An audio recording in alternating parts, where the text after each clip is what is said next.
Welcome to the High Pressure Podcast with me, George Rotterman. And me, Marie Williams. Brought to you by Reliably Ratterman. Bringing you industry news and trends. Plus, insightful conversations with industry leaders. Let's get to today's show.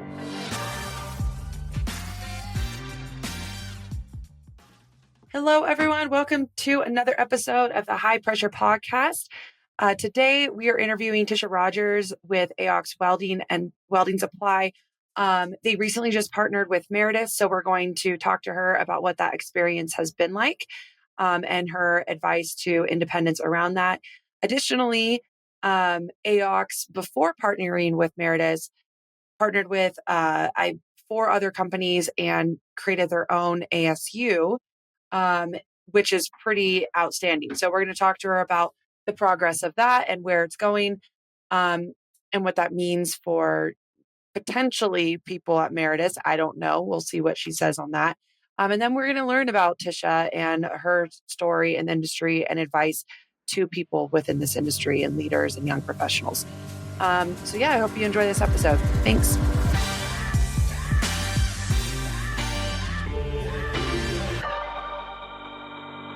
Today on the High Pressure Podcast, we have a friend and someone I look up to a lot, and that is Tisha Rodgers of AOX. Tisha, welcome. Thank you. And you guys, exciting news, are now a Meredith partner. We are. And that's a really interesting business model. I don't know if you want to touch on what Meredith offers to independent welding and gas distributors before we jump into what your experience has been. Yes, I can actually. Well, I kind of have it wrapped up in my whole, my whole story here. Like, kind of, here's how we got to where we are and why we chose them, and then I can kind of then I'll touch more on the Meredith side if you'd like. Perfect. Okay. So we always envisioned ourselves staying independent, but as time kind of grew, our patriarchs were wanting to retire. Our parents, our uncle. It's time for them to retire. Well, reality of it is that we really, our company built up quite a bit over the past, 80 years. Like, we've gone from the back end of a truck to now we have, multiple tankers and tractors and buildings. And, we grew to 80 employees and continue to grow with all of that.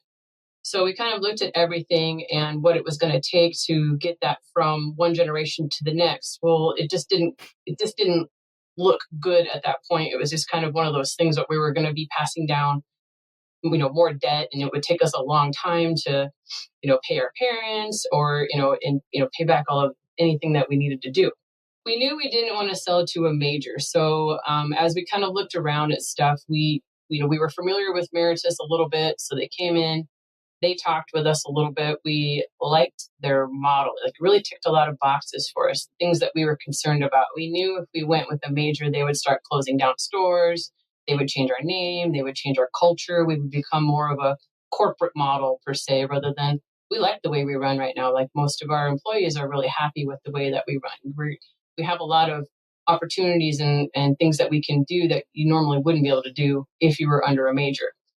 So Meredith really put it together for us really, really well. We got to keep our autonomy. We got to keep our name. We got to keep our culture. We kept all of our stores. All the employees stayed.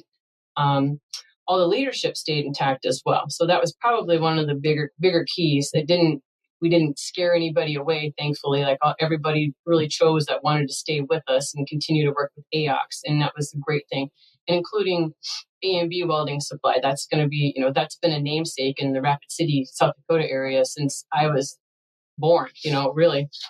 So what works really, really well for us is the way that their model runs is like I said, we keep everything. We have more meetings now.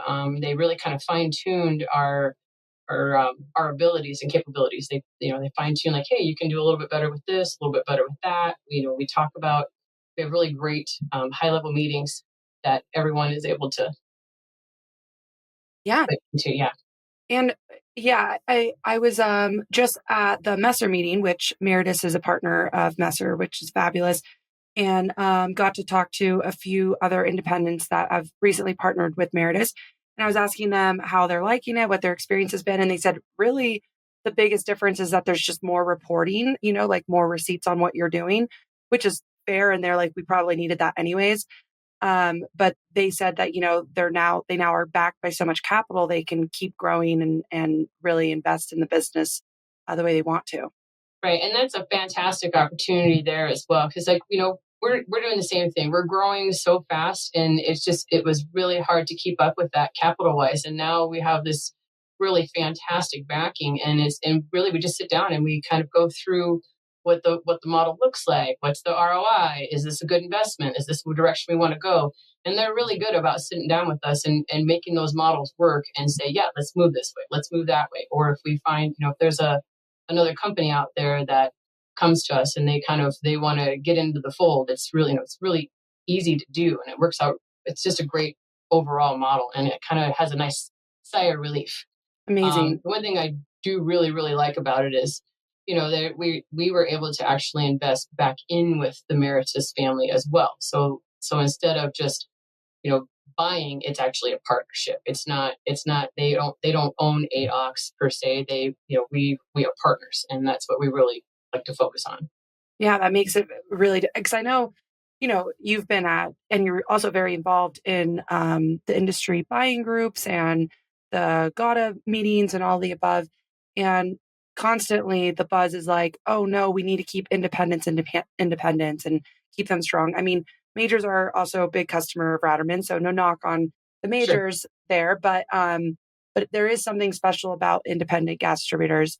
So I think it's great that you guys are, your family's taken care of, the future of your family is taken care of, and all the employees at Meredith get to stay there and get to keep working just as it was.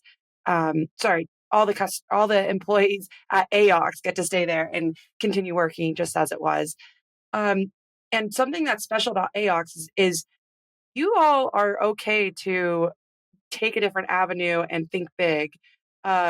Similarly to how you opened up an ASU plant, and it's called Absolute Air, right? Yes. Yes. Okay. So before we get into the ASU, I have a question for you. Sure. Now that you are backed with a lot of capital from Meredith, what are the plans of AOX? Do you guys have big ideas on the horizon? Right now we're kind of restructuring a little bit. We're trying to do, tweak some things a little bit better that we knew some areas we knew we needed to excel in a little bit better and grow in. So we're working on those right now, and we're going to be trying to, we want to expand further, obviously, but right now we're just focusing on kind of feeling what the partnership looks like. Which direction, do they really want us to go, or which direction we want to go. But we do have a lot kind of coming down the pike here, so forth. But I think we're going to take this first year and really just kind of fine tune ourselves here and make ourselves run, more efficient than what we already were. Makes complete sense. I just moved to a house and wanted to knock down all the trees in the wintertime because it was so shady. And now it's summertime and I'm so happy there's shade because it gets really hot here. So it's kind of just like feeling that whole first year, figuring it out. Okay, so let's get into the ASU. So you partnered with, was it 4 other companies? Yes. 4 other companies to start Absolute Air. And AOX played a huge role in this idea, getting it started, getting it going, although you all are very humble. So I feel like you sit on the background and allow the glory to go to everyone else. What is that looking like right now for the ASU plant? What was the idea behind it?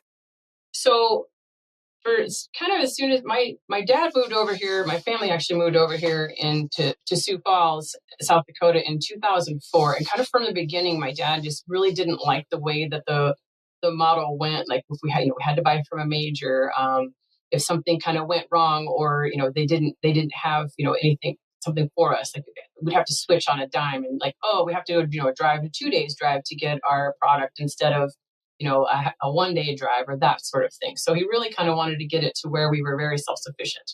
And that was kind of what his dream was all along, was to have an actual air separation plant that we could just rely solely on ourselves instead of having to go out to other areas. So it was a while ago. He was just kind of a wild hair he had. He's very entrepreneurial. So he's always kind of thinking in his mind, like, oh, I want to do this. Oh, I want to do that. And then he's really fantastic at executing different things. Like I could tell you multiple stories of his business adventures, and they're very, very interesting. But this one was really, it took him a long time to kind of get it right. He had to talk with get the right people involved, get the right location involved. And I think we, finally got there. And was very, we're very excited about it. It was just unfortunate. Like as soon as they broke ground, COVID hit, and then boom, we're already behind. And it just really set things back. It was probably 2 years overdue, over budget. Things didn't work right away. So we kind of like there was a lot of like ebb and flow there that took a little while to get all that shook out. So, but it's running now and it's nice. So it's pretty good.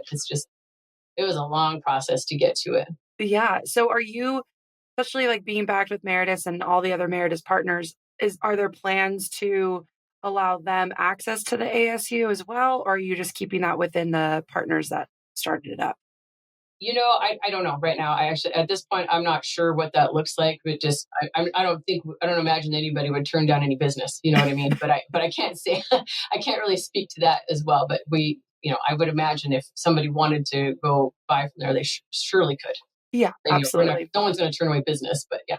Yeah. And that's something that's so neat about this industry. And I know we've talked about it on some of our women roundtable calls and stuff, but it's amazing how this industry wants to help each other. So like if there's another independent that's struggling, like you'll jump in with some ideas or, hey, we've got this, we'll send this over to you.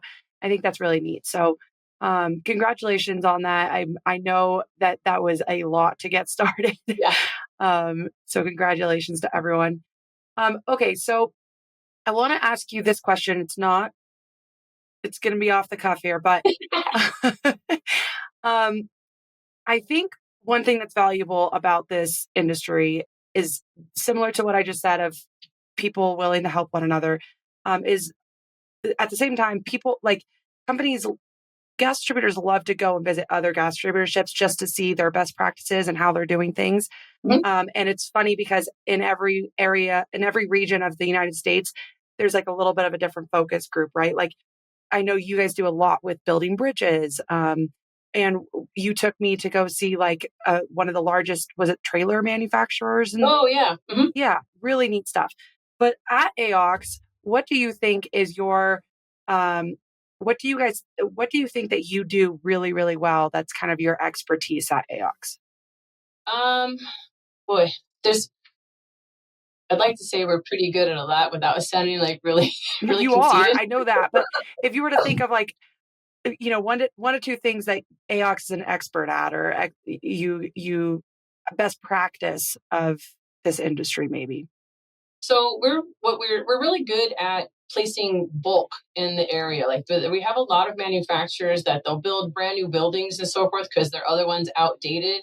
And our cryotechs are so talented that they're able to go in there and they can pipe building. They actually piped our building. We bought an old beverage distributor, probably back in 2013, 14, around that area. And we had to, retrofit the whole entire building. So our cryotechs came in and they piped the whole building for us. So everything, we can have our bulk tanks sitting right outside and everything's piped in through. And then we were able to set up our fill plant. Like we did that ourselves with the help of Welcoa. We got we bought the fill plant from them, that portion. But anyway, we did our own piping. So we're able to kind of go and we're really good at looking at somebody's usage and what they're doing and, what size tanks do you need? What's realistic for that customer instead of charging them, astronomical amounts for things that they don't necessarily need or won't grow into. But that's probably one of the things that we're really good at going and evaluating the customer site and saying, here, we can help you here. We can do this. We can streamline your process by setting this up this way. And it's worked out really, really well for us. We're really good in spec gases too. We got two, like my sister is phenomenal and she's got some of the best people working with her too. And they're getting really well known in the industry and the spec gas as well. Cause they're so meticulous between Taryn and Rachel. They do a nice job. That's amazing. And that leads me to another question that just popped in my head. So, um, cryotechs are not easy to come by, and they're certainly not easy to keep. How right now our industry is dealing with a big shift where the knowledge is kind of phasing out and starting to retire, and then there's a huge gap for like young professionals. Um, what are you guys doing to implement, or shorten that gap, if you will, to get cryotechs in, get them trained, and then to retain them? So what we did, we were fortunate because we've got two that have, fantastic knowledge and have been doing it for years and years and years. And then we were really lucky because we had the, people that were working in the fill plant that really wanted to move up within the company. So what we were able to do was pull one of them up and start actually letting him be an apprentice underneath the cryotechs. So he's going to every install with them. He's learning how to actually do the piping projects, what that entails, what that involves. And so we're actually grooming our own. We're making our own future cryotechs is what we're doing. That's great. Yeah, thinking ahead and investing now versus going, oh shoot. Yeah, exactly. Yeah, we'll have to go poach one from somebody, and nobody likes that. Totally. No. Okay. And then what growth have you been seeing up in your area? Has there been a certain industry that you've been seeing taking off or application? So far, let's see, cannabis is getting big in our area. That's kind of been an area that we're helping out in that direction with the different extraction needs and so forth. We're working with that.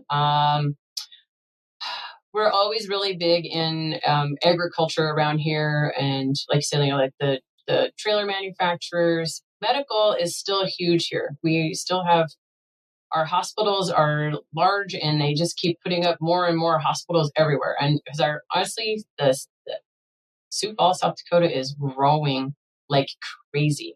I moved here in 2016, and our population was about 175,000. Now we're well over 220,000, and it's growing. Like all of our small little towns around Sioux Falls are becoming suburbs, and it's we're just really booming. And everybody likes Sioux Falls, South Dakota right now.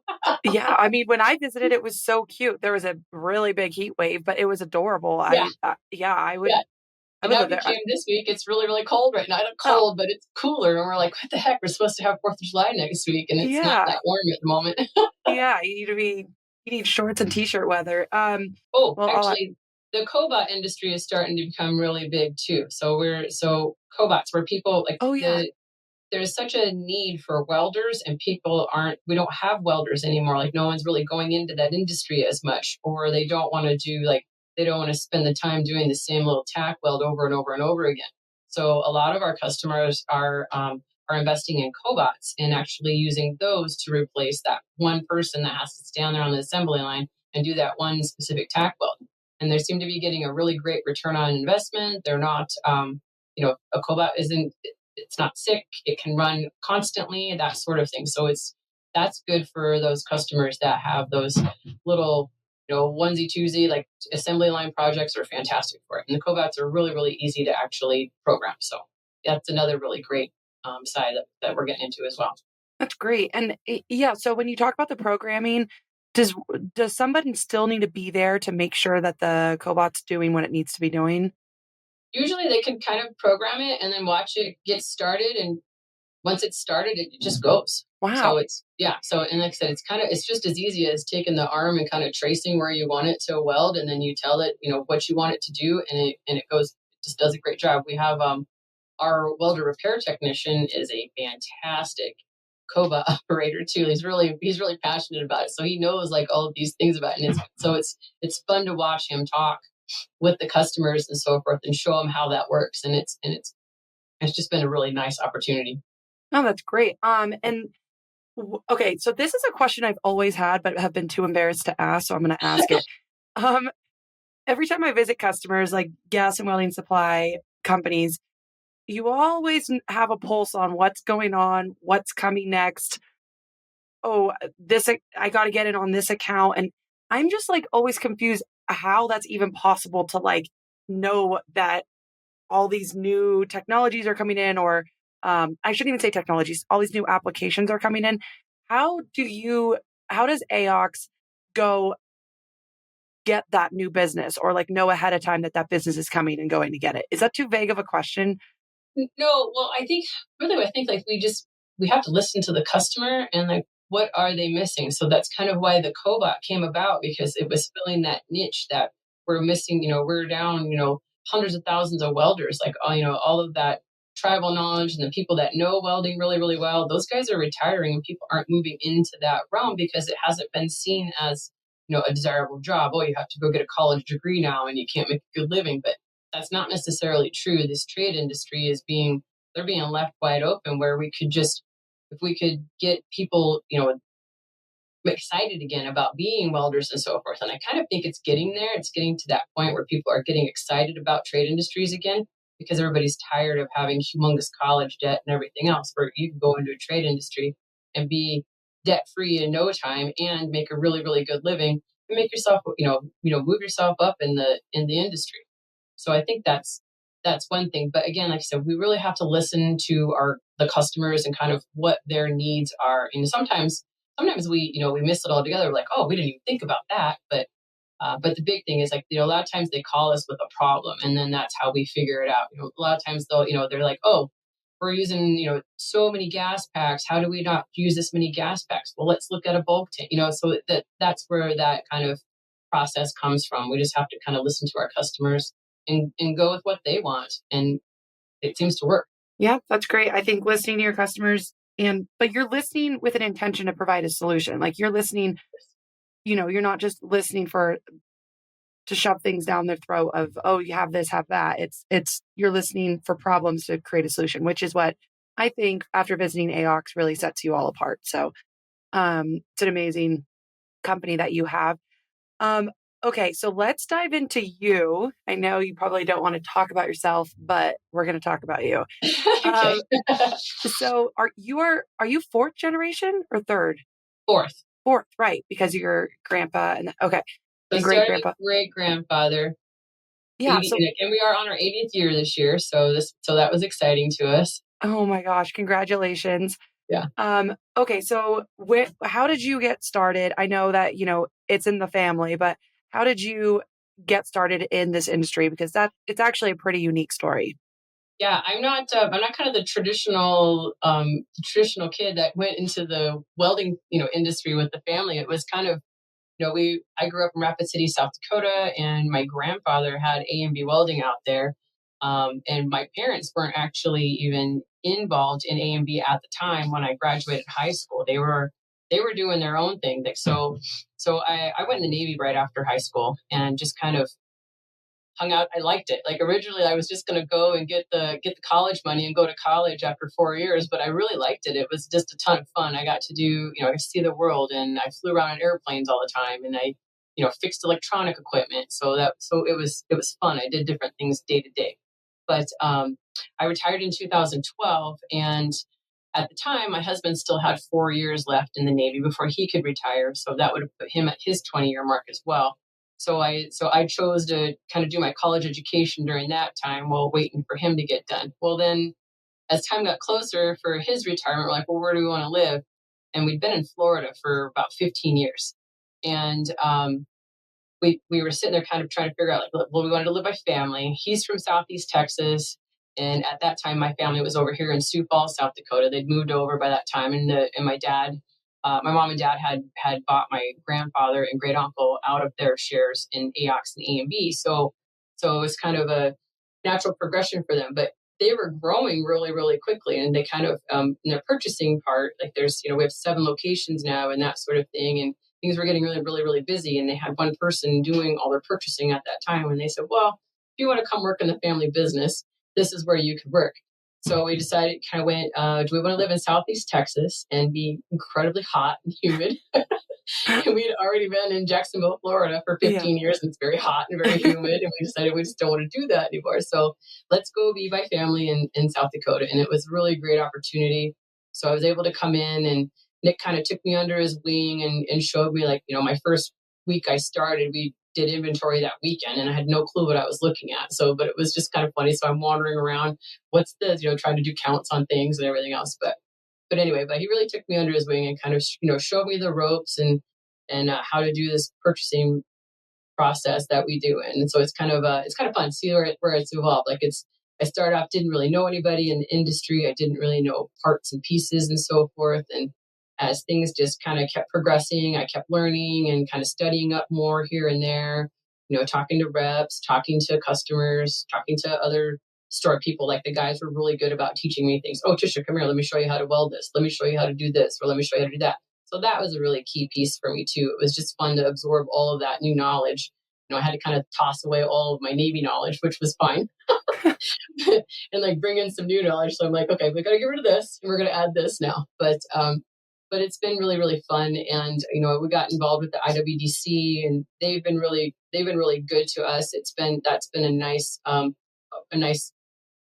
but group of people to get to know. I've met a ton of people there. They put me on their purchasing committee. I learned a ton more with that as well. So it's just kind of fun to sit there, kind of get some nice networking opportunities out there with everybody and see like, how do you do this or how do you do that? So that's been able to help me with my job as well and kind of get this tightened up a little bit better and make sure that we're, as a whole moving in the right direction here. But yeah, I still have more to learn. There's always a ton more to learn. I'm definitely not a pro by any means at any of this stuff, but I enjoy it. It's kind of fascinating. I think the one thing I enjoy about the industry is you can kind of walk into any store, any place, and you can find something that a gas is used to do with it, So it's kind of, it's pretty neat. Okay, well, 2 more questions. Okay. First one, what's like top of mind, like a really cool application that gas is used for that AOX supplies? There's a lot actually. So my favorite things that I got to see was we went and toured this facility that builds fire trucks. So that was a fun one. I just thought that was just the neatest thing ever. A lot of it's done in, let's see, the things that I've seen personally, besides the fire truck. Well, I was pretty blown away with the cannabis industry and how their applications are used. I'm not sure if I'm supposed to say that or not, but yeah.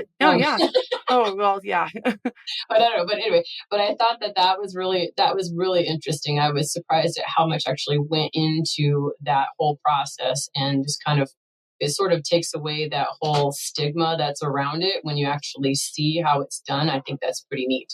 Right. The professionalism within that industry. Yeah. Right. And then like if you see some of these places that build these, they build these different trailers, the agricultural trailers.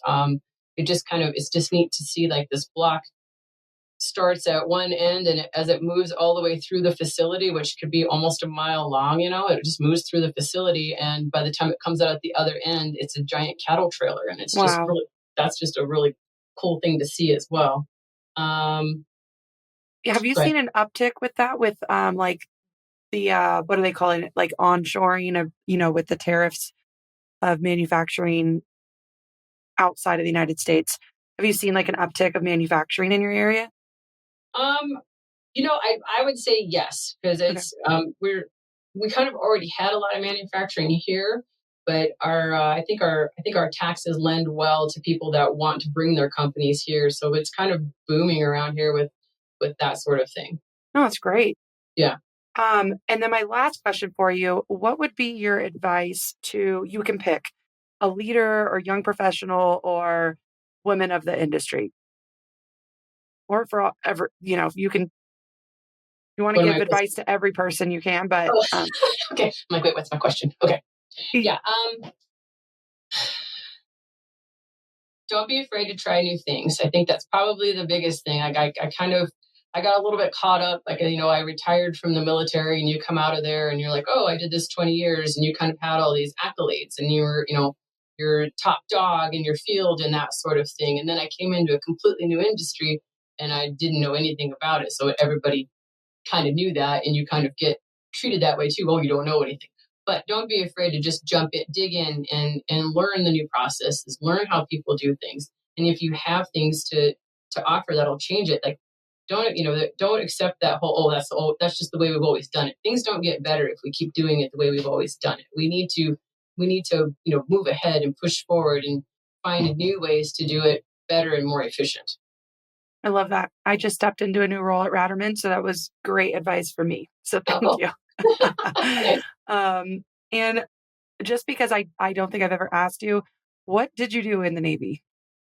So I was an aviation electronics technician. I was actually, and I was a naval air crewman. So it's kind of a twofold. I went to school to fix electronics, and then once you do that portion, then I went to naval air crewman school, which I became. I wore a flight suit. I got to fly around in airplanes all the time, and we just did different missions and things like that. And if things, while things break in the aircraft, you just got to go up and try to fix it the best you can. What? And then I know it's kind of wild. There's a whole. I worked on two different platforms, and one of them I was very involved in the operating side of things as well. So you kind of fixed things, but you also did a lot of operating. The other platform I did that as well as I actually added in the ordnance piece too. So like I was the ordnance man while we were flying as well. So it was just kind of fun. It was neat to see. I've done a lot of different Oh fun my gosh. flights, some not so fun. Yeah. Was there ever like a scary flight where you're trying to fix things in midair and all the above? Well, one time we were flying overseas. We left the United States and we were heading over to Sicily, and our weather radar wasn't working while we were flying. So that one was really interesting to try to figure out what, and it ended up being like a wave guide, which I can't do anything about because it's actually out in the nose dome of the aircraft. So you can't shimmy out there in the Oh middle my of the flight and fix gosh. it. But there was a crack in it. So there just wasn't anything I could do about it, but other than keep restarting the system so that way it kind of would pressurize. But Oh as the yeah. crack would go, it would lose pressure, and I couldn't do anything about it. So we kind of just had to, milk it over there. But we made it. Oh my gosh. That is wild. I didn't Yeah, know it you was did fun. all of that. That's amazing. Yeah, yeah. Well, cool. Yeah, no, it was a ton of fun. I enjoyed it. Like I said, I really hadn't intended on staying in the Navy 20 years, but I liked it. I liked what I did. I found it just very, very interesting. So what I did is totally different than what a lot of people do. A lot of people end up, they're on a ship for 20 years and they love that. And that's fantastic. It wasn't, I didn't really plan it either that way. It just kind of happened that way. It was just sort of let me try this electronics thing and see if I can do that. So I did that. And then it was like, oh, let me see if I can try, do this air crewman thing because that sounds fun. So let me try that. So it was just like me just trying different things and pushing myself because I was kind of young and cocky. Yeah. So I was Well, like, well, let me see if I can do this. Let me see if I can do that. And that's kind of where it all worked out. well, great. Well, I can't thank you enough for all your time today. And I'm very excited for AOX. Congratulations to you all. Tell the family hello. And I will. yeah, thank you. Thank you. Okay. Happy 4th of July. Yeah, happy 4th of July. Have fun. Yeah, you too. Bye-bye. Goodbye. Thanks for watching. Stay up to date with the latest news in the gas and welding industry by clicking on the subscribe button. And check out one of our other videos to learn more. Find out more about Reliably Ratterman at rmiordered.com.